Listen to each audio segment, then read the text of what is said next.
Abraham Lincoln disait « Assurez-vous de placer vos pieds au bon endroit, puis tenez ferme ». Cette citation, bien qu'ancienne, résonne encore avec force aujourd'hui. Elle évoque la nécessité d'avoir des principes solides et de s'y tenir, coûte que coûte.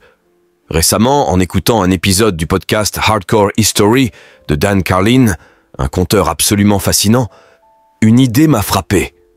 Une idée qui, si nous faisons l'effort de la comprendre et de nous y engager pleinement, peut transformer nos vies.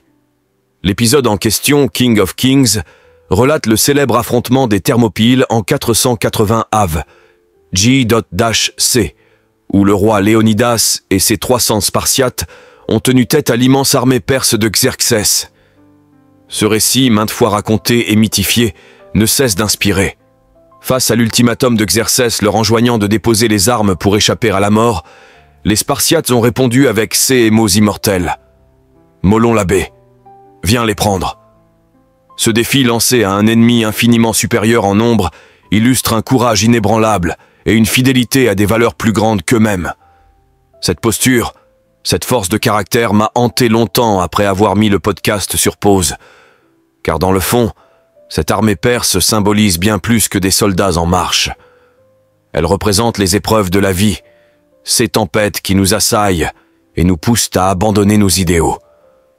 Quand les circonstances deviennent écrasantes, nous avons deux choix, céder ou résister. Et dans ces moments, il est essentiel de se souvenir des mots de Viktor Frankl. Tout peut être pris à un homme, sauf une chose, la dernière des libertés humaines, choisir son attitude face aux circonstances, choisir sa propre voie. Si vous êtes nouveau, n'oubliez pas de s'abonner à la chaîne pour plus de contenu et restez jusqu'à la fin de la vidéo pour découvrir ces conseils essentiels. Nous ne contrôlons pas toujours les événements extérieurs, mais nous avons toujours le pouvoir de choisir comment nous y réagissons. C'est une liberté absolue, un pouvoir que personne ne peut nous enlever.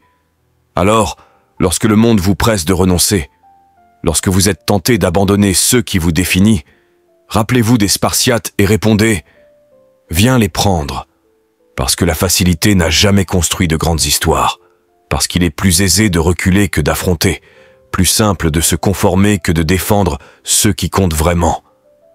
Victor Hugo l'a bien résumé. Vous avez des ennemis ? Tant mieux. Cela signifie que vous avez défendu une cause, un jour dans votre vie. Mais les batailles ne se jouent pas toujours sur les champs de guerre. Parfois, elles prennent une forme insidieuse, un lent grignotage de notre individualité. Chaque concession, chaque renoncement à une part de soi semble anodine jusqu'à ce qu'un jour, on ne reconnaisse plus son propre reflet. Ralph Waldo Emerson l'a dit avec éloquence. Être soi-même dans un monde qui tente constamment de vous changer est le plus grand accomplissement. Mais comment ne pas se laisser emporter? Comment ne pas devenir ce que les autres attendent de nous? C'est là que réside notre plus grand défi. Ne pas être cette grenouille placée dans une eau tiède qui chauffe lentement, trop lentement, pour qu'elle réalise qu'elle est en train de cuire. Les pressions du monde extérieur peuvent sembler bénignes, progressives, mais elles finissent par nous modeler si nous ne restons pas vigilants. Nous sommes les architectes de notre propre réalité. Chaque jour est une occasion de sculpter notre existence selon nos propres termes, mais cela demande du courage. Il est facile de se laisser porter par le courant. Il est bien plus difficile de nager à contre-courant. Quand la vie exige que vous pliez, quand elle tente de vous faire abandonner vos rêves, souvenez-vous, vous avez le droit de résister. Vous avez le droit de dire non. Vous avez le droit de défendre ce qui fait de vous une personne unique. Et à tous ceux qui voudraient vous forcer à abandonner cette essence précieuse, répondez simplement « Viens les prendre ». Car quelle est la véritable signification d'une vie, sinon celle que l'on construit selon ses propres règles? Exister ne suffit pas. Il faut définir le terrain sur lequel nous voulons évoluer, tracer nos propres frontières, et surtout, refuser de nous laisser dicter notre propre définition. Alors, voici un rappel. Vous êtes bien plus fort que vous ne le pensez. Vous avez bien plus de pouvoir que vous ne l'imaginez. Lorsque vous êtes face à l'inconnu, face à ces doutes qui vous paralysent, souvenez-vous, c'est dans ces moments-là que l'on découvre qui l'on est vraiment. Vous allez découvrir quelque chose d'incroyable, mais seulement si vous restez jusqu'au bout. N'abandonnez pas votre force, ne laissez pas votre cœur derrière, Ne permettez pas que vos pensées deviennent des regrets. Oui, la route vers une vie significative est ardue. Elle exige de nous tout ce que nous avons, et parfois plus encore. Mais c'est précisément là que réside sa valeur. La vraie force, ce n'est pas d'avancer sans peur, c'est d'avancer malgré la peur. La prochaine fois que la vie vous mettra à l'épreuve, que l'adversité se dressera devant vous comme une armée en marche, souvenez-vous de cette simple phrase « Viens les prendre ». Parce qu'au bout du compte, ce qui comptera ne sera pas la peur que vous avez ressentie, mais le courage avec lequel vous y avez fait face. Et quand tout sera dit et fait, lorsque vous repenserez à votre existence, que représentera votre trait d'union? Cette petite ligne entre votre naissance et votre dernier souffle. Un ami à moi, Justin Prince, m'a un jour posé cette question. Que représente ton trait d'union? Ce simple tiret gravé sur une pierre tombale est l'écho de tout ce que vous aurez accompli. Quand l'ultime chapitre de votre vie sera écrit, que restera-t-il de vous? Aurez-vous osé suivre votre propre voie? Aurez-vous ri, aimé, poursuivi? Ce qui vous illuminait, aurez-vous fait face aux épreuves avec dignité? Ce trait d'union est votre héritage. C'est la somme de vos choix, de vos combats, de vos triomphes et de vos erreurs. C'est l'histoire que vous aurez écrite avec le temps qui vous a été donné. Alors, faites en sorte qu'il résonne. Faites en sorte qu'il signifie quelque chose. Faites en sorte que lorsque vous regarderez en arrière, vous puissiez dire sans regret « J'ai vécu selon mes propres termes ». Car au final, ce qui est vraiment effrayant, ce n'est pas de prendre des risques. Ce qui est effrayant, c'est de ne jamais avoir osé essayer. Nos vies sont souvent dictées par nos croyances profondes, ces convictions qui façonnent notre perception du monde et influencent chaque décision que nous prenons. Si nous pensons que notre niveau de revenu est immuable, il le restera. Si nous croyons que notre condition physique est figée, elle ne changera pas. Si nous nous entourons des mêmes personnes simplement parce que c'est ainsi, alors notre cercle social ne s'élargira jamais. Mais arrive un moment où il faut fixer de nouveaux objectifs, tracer de nouvelles lignes, au moins si nous souhaitons évoluer et grandir. Nous ne sommes pas condamnés à naviguer éternellement dans les mêmes courants financiers, les mêmes habitudes de vie ou les mêmes relations. Nous avons le pouvoir de changer les règles du jeu, de redéfinir notre trajectoire. Parfois, il ne s'agit pas de savoir comment exister dans un cadre donné, mais de se demander comment créer un nouvel espace, une toute nouvelle arène où se réinventer. Prenons un instant pour voyager dans le temps. À l'extrême sud du Portugal, il existe un lieu que l'on appelait jadis la fin du monde. Avant l'ère des grandes découvertes, les explorateurs regardaient l'immensité de l'océan depuis ses falaises escarpées et pensaient qu'au-delà, il n'y avait plus rien. Un horizon sans fin, une frontière entre le connu et l'inconnu. Pourtant, ce n'était pas la fin du monde. Ce n'était que la fin du monde tel qu'ils le connaissaient, une illusion créée par la limite de leur compréhension. Vous allez découvrir quelque chose d'incroyable, mais seulement si vous restez jusqu'au bout. Combien de fois nous tenons-nous sur nos propres falaises, persuadés que nous avons atteint un point de non-retour? Combien de fois avons-nous cru qu'un échec était un mur infranchissable, alors qu'il n'était qu'un pont vers autre chose? Nos réalités sont façonnées par la fenêtre à travers laquelle nous choisissons de regarder. L'horizon, loin d'être une barrière, est une invitation au voyage, à la découverte, à la transformation. Lorsqu'un chapitre se ferme, un autre s'ouvre. Les couchers de soleil sur l'Atlantique ne marquent pas la fin de la lumière, mais le début d'une nouvelle journée de l'autre côté du globe. Et ainsi en est-il de nos vies. Chaque fin est une opportunité de renaissance. Chaque perte porte en elle la promesse d'un renouveau. Trop souvent, nous nous laissons tromper par nos émotions immédiates. La douleur semble définitive, l'incertitude insurmontable. Mais ce qui nous semble être une épreuve insupportable aujourd'hui peut se révéler être le moteur d'une évolution personnelle inespérée. Les obstacles ne sont pas des fins en soi, mais des occasions d'apprendre, de grandir, de se dépasser. Comme l'a si bien formulé Marc Aurèle, l'obstacle est le chemin. Il est facile de s'accrocher au confort du connu, même lorsqu'il ne nous sert plus.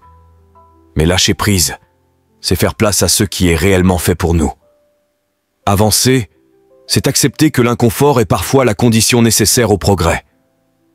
Dans les moments de doute, il faut avoir la force de prendre du recul, d'élargir son champ de vision et de comprendre que la douleur du présent n'est pas une fin, mais un passage. Parfois, il n'y a pas de bonne décision, seulement la moins mauvaise. Il faut savoir reculer pour mieux sauter, faire un pas de côté pour mieux avancer.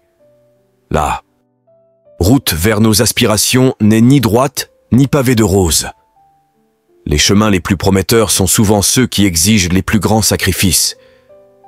Mais si nous acceptons cette réalité, si nous nous donnons la permission de voir au-delà de la douleur immédiate, nous découvrirons que les plus grandes transformations naissent du chaos. Les pertes nous forcent à grandir, les échecs à nous dépasser. Nous ne pouvons pas toujours contrôler ce qui nous arrive, mais nous avons toujours le choix de la manière dont nous y réagissons. Un jour, lors de ces derniers instants, un homme à qui l'on demandait comment il voulait être rappelé a simplement répondu « reconnaissant ». Ce mot, d'une simplicité désarmante, contient pourtant toute la sagesse du monde. La gratitude est la clé d'une vie épanouie. Elle nous permet de voir la beauté là où nous ne l'aurions jamais cherchée, d'apprécier ce que nous avons au lieu de pleurer ce que nous avons perdu. Il y a toujours deux manières de voir la vie. Regarder ce qui nous manque ou célébrer ce que nous avons. Et cette perspective change tout. Ce que nous considérons comme une fin peut être le début d'un voyage extraordinaire. Il suffit d'oser lever les yeux, de franchir les limites de notre propre perception et d'avancer, malgré la peur, vers l'inconnu. Alors, lorsque le soleil se couchera sur votre monde actuel, posez-vous cette question. Où commencera le prochain ? Vous allez découvrir quelque chose d'incroyable, mais seulement si vous restez jusqu'au bout. En tant qu'entrepreneurs, ambitieux et visionnaires, nous avons souvent du mal à voir autre chose que l'écart entre notre position actuelle et l'endroit où nous souhaitons arriver. Cette impatience est naturelle. Nous voulons tout, et nous le voulons maintenant. Mais avons-nous conscience de la chance que nous avons d'avoir l'opportunité de créer, d'innover et d'apporter quelque chose d'unique à ce monde ? Il est important de reconnaître que bien des conseils que nous donnons et recevons relèvent d'un privilège que tout le monde n'a pas. Dans certaines régions du monde, les priorités ne sont pas de réaliser ses rêves, mais simplement de survivre. Trouver à manger, de l'eau potable, un abri, échapper à la violence.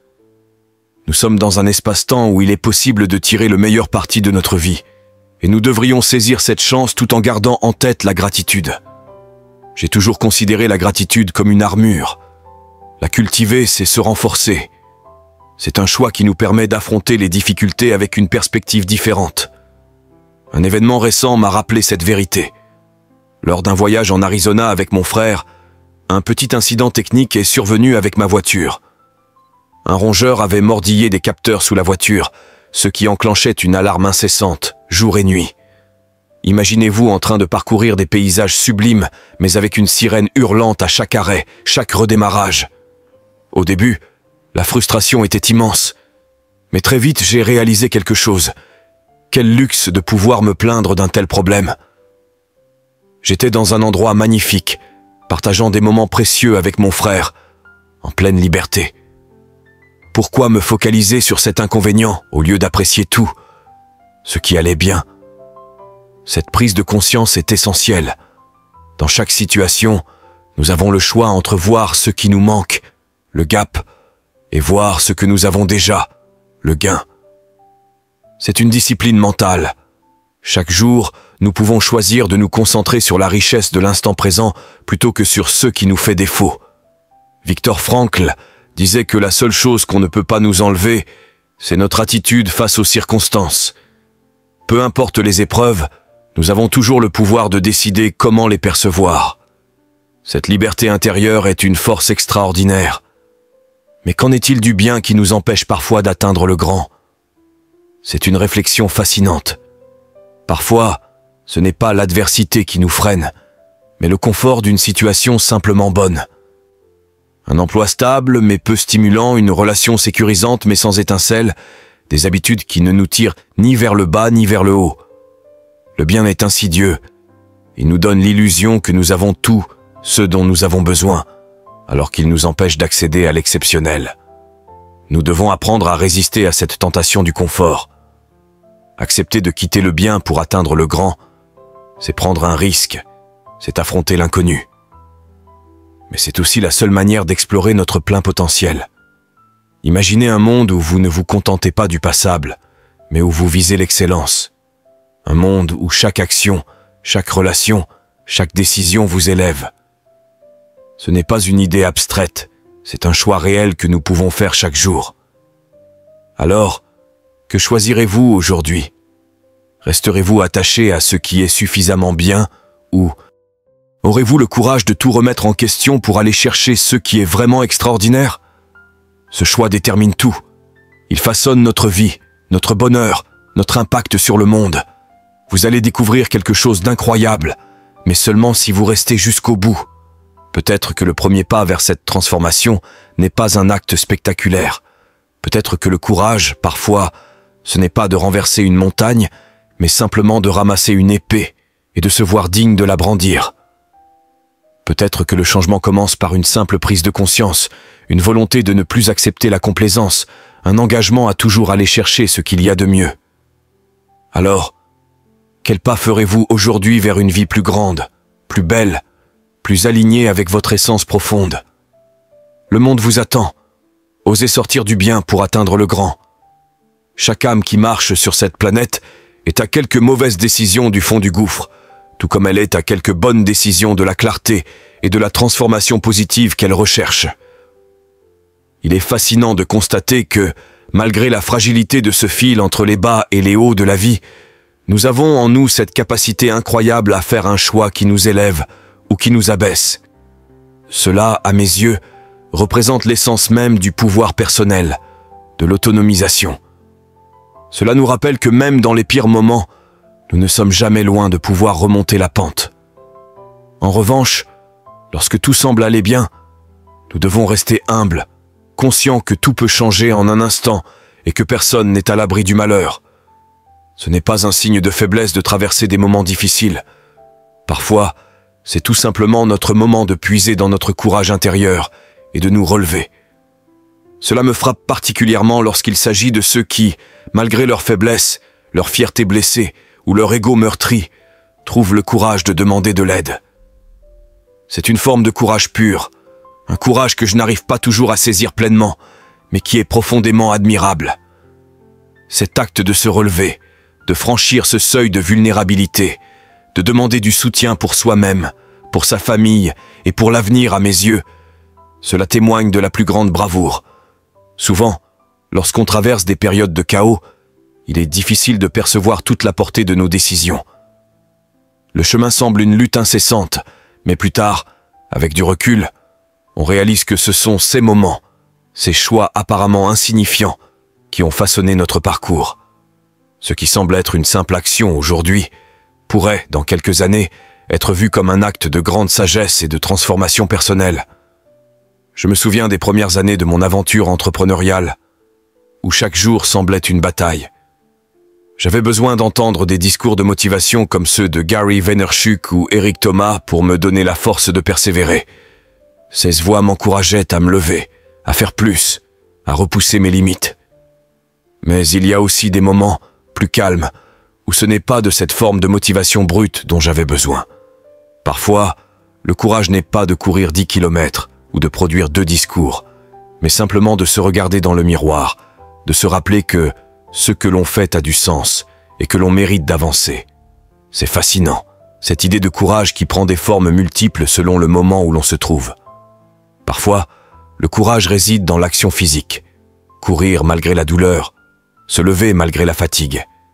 Mais parfois, il réside dans un acte plus subtil, plus intérieur, comme accepter de se regarder sans jugement, sans honte, et se dire « je vais continuer », même si cela semble difficile. Vous allez découvrir quelque chose d'incroyable, mais seulement si vous restez jusqu'au bout. Le plus remarquable dans cette démarche, c'est que le courage n'est pas toujours mesuré par la grandeur des actes. Parfois, ce sont les petits gestes, ceux qui semblent insignifiants aux yeux des autres, qui demandent le plus grand courage. Prenez l'exemple de quelqu'un qui commence à courir alors qu'il est en surpoids et a du mal à respirer. Cela demande une force incroyable de franchir cette première étape, de lasser ses chaussures et de commencer. Peu importe si le voisin court 10 km pendant qu'il ne court qu'un, car leur propre courage est une victoire bien plus grande que ce qu'ils imaginent. Je trouve profondément inspirant de voir des gens se battre contre leur peur, contre leurs limites physiques et émotionnelles, pour réaliser des choses qui, au départ, semblaient hors de portée. Ils nous montrent que, même dans les moments les plus sombres, il y a toujours cette possibilité de se relever, de se réinventer et de se transformer. Le courage n'est pas une ligne droite, il évolue avec nous, et c'est ce qui le rend si puissant et précieux. Ce voyage est un apprentissage constant, où chaque étape nous permet de grandir. Parfois, le courage est dans l'effort physique, parfois dans la compréhension intérieure. Il n'y a pas de recette unique, pas de formule magique. Chaque moment de notre vie appelle un courage particulier, un courage qui est à la fois une conquête et un retour à soi. Dans cette quête de sens, nous devons également apprendre à célébrer nos petites victoires, celles qui peuvent paraître insignifiantes aux yeux du monde, mais qui sont les fondations d'un changement radical et profond. C'est ce moment où, malgré tout, on se lève et on avance, même si cela semble presque dérisoire comparé à ce que d'autres accomplissent. Ce n'est pas la comparaison qui compte, mais la compréhension profonde de ce que chaque acte signifie dans notre propre histoire. Ainsi, si vous traversez une période difficile, rappelez-vous que ce n'est pas un échec. Ce n'est qu'une étape dans un parcours bien plus vaste. La vie n'est pas contre vous. Elle vous offre des défis pour vous permettre de vous découvrir, de vous dépasser. Vous avez en vous tout ce dont vous avez besoin pour transformer chaque épreuve en une occasion de grandir. Chaque situation, aussi difficile soit-elle, est un puzzle, un défi qui vous pousse à vous réinventer. Ne vous laissez pas emporter par la peur ou la frustration, mais regardez chaque obstacle comme une occasion de vous élever, d'apprendre et de vous redéfinir. Le courage, au fond, c'est la capacité à rester fidèle à soi-même et à ses valeurs, peu importe les tempêtes extérieures. C'est la volonté de faire face à l'adversité avec calme et lucidité, de comprendre que la souffrance fait partie du chemin et que c'est à nous de décider comment y réagir. Ce n'est pas la situation qui détermine notre avenir, mais la façon dont nous choisissons de l'aborder. Et rappelez-vous, chaque petit pas, chaque petite victoire est une preuve de votre immense courage et de votre capacité à transformer votre réalité. Vous allez découvrir quelque chose d'incroyable, mais seulement si vous restez jusqu'au bout. Il y a une vérité que l'on oublie parfois, surtout quand on essaie de trouver sa voie dans la vie. Avoir une vision large est crucial, mais il est bien plus précieux de savoir la réduire et de commencer petit. En fait, il est préférable de démarrer avec une idée, même floue, plutôt que de rester dans l'indécision sans vision du tout. Un peu comme une boussole qui guide un navire, cette direction, même incertaine, permet de faire avancer les choses. Cependant, il y a quelque chose de fondamental que nous devons comprendre lorsqu'on commence de nouvelles entreprises ou projets. Trop souvent, on se crée des obstacles, des frictions inutiles qui rendent le démarrage difficile. J'en parle souvent, en le mettant en pratique dans ma vie quotidienne. Par exemple, si je veux aller courir, je prépare ma tenue, mes baskets et ma bouteille d'eau la veille. Cela simplifie le processus et le rend si facile qu'il serait presque absurde de ne pas sortir courir. La simplicité de l'action crée de la motivation. Mais la vie n'est pas toujours aussi simple, n'est-ce pas? C'est là que l'on peut se perdre. Le fait de réussir dans un domaine de notre vie ne garantit pas que nous serons aussi efficaces dans tous les autres aspects. Mais rappelez-vous, l'important, c'est de commencer, même si vous n'avez pas encore toutes les réponses. Ce qui compte, c'est l'engagement dans le processus. Chaque échec devient une opportunité d'apprentissage, et chaque erreur vous rapproche de la version améliorée de vous-même. Nous vivons dans un monde où l'on valorise la complexité.